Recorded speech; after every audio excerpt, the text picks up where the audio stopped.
হোজাইৰ হাৱালাত টকাসহ আটক ত্ৰিপুৰাৰ দুজনকৈ যুৱক। হোজাই আৰক্ষীয়ে অভিযান চলাই হোজাইৰ মুছলিম পট্টিৰ পৰা আটক কৰে যুৱক দুজনক।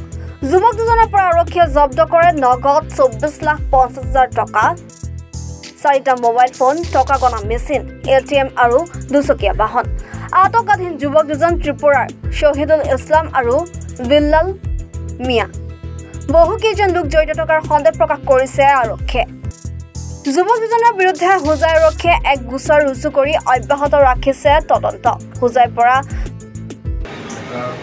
ঘৰত কিবা পইচা চুৰি কিবা হোৱা আমি এটা খবৰ ভিত্তিত আমাৰ যেতিয়া পুলিচ পাৰ্টি হোজাইৰ পৰা যায় মুছলিমপট্টি এলেকাত, তো তাত যাওঁতে দুজন ল'ৰা হাতত এপ্ৰক্সিমেটলি 24,50,000 টকা আৰু লগত পইচা গণা এটা মেচিন TVS কোম্পানী, সেইটো জব্দ কৰা যায়। আৰু সোধপোছত একো সঠিক উত্তৰ দিব নাপাৰা সিহঁতক এপ্ৰিহেণ্ড কৰা যায় আৰু থানাত অনা যায়। আৰু সেইটোৰ ওপৰত আমি এটা কেছো ৰুজু কৰা হৈছে। আৰু আমাৰ যোনটো প্ৰাথমিক তদন্ত কৰিছে তাত আমি গম পাইছোঁ অলপ কিবা মানি লণ্ডাৰিং হাৱালা যোনটো কয় সেইটো অলপ আমি এটা বৰ্তমান প্ৰায় বেছি গম পাইছোঁ। তো তাৰ কাৰণে আমি যিখিনি ফৰ্মেল যিখিনি আমি কৰিব লাগে প্ৰচেছ আমি আৰম্ভ কৰিছোঁ ইতিমধ্যে। তো এতিয়া আমি আজি এজনৰ নাম চাহিদুল ইছলাম আৰু এজনৰ নাম হ'ল বিল্লাল মিয়া, দুজনো ত্ৰিপুৰাৰ বাসিন্দা।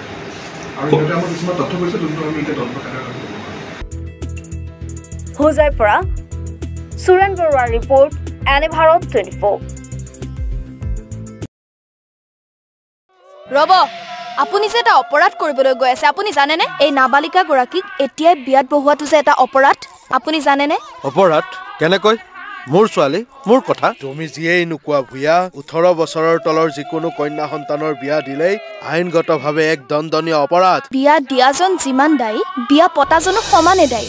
এতিয়া তাই পঢ়া শুনা কৰাৰ বয়স, খেলা ধূলা কৰাৰ বয়স। তাইক খেলিবলৈ দিয়ক, পঢ়িবলৈ দিয়ক, আৰু চাব এদিন আপুনি তাইক লৈ গৌৰৱ অনুভৱ কৰিব পাৰিব। এতিয়াই তাইক সংসাৰৰ বোজা দি তাইৰ ভৱিষ্যত জীৱনটো অন্ধকাৰ কৰাৰ অধিকাৰ তোমাৰ জানো আছে?